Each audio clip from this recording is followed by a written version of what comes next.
ស្ទុះរត់អបអូឲ្យដឹងថាបងនឹកអូនណាស់បងនៅតែនឹ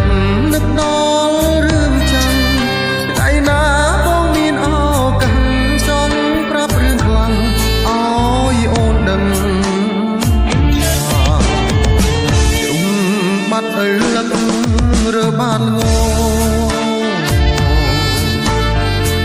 ជ្រុំបាត់មនុស្សល្អមិនចេះរាក់ចិត្តក្បត់លលៀមមានចិត្តសាវាឥឡូវធ្លាក់ខ្លួនឯកាទើបបងដឹងថាដើរផ្លូវតហើយនឹកបងទេអូនសំឡាញ់ឯបងវិញនឹកអូនស្ទើរស្លាប់ទៅហើយ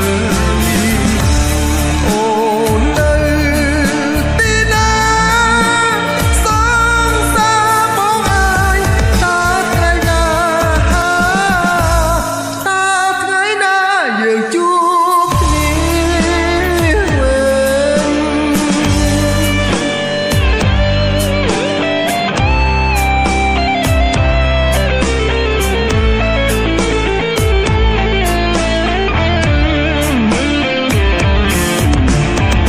ជ្រុំបាត់ទៅលឹករើបានងជ្រុំបាត់មនុស្សល្អមិនចេះរាក់សាចិត្តក្បត់លលៀមមានចិត្តសាវា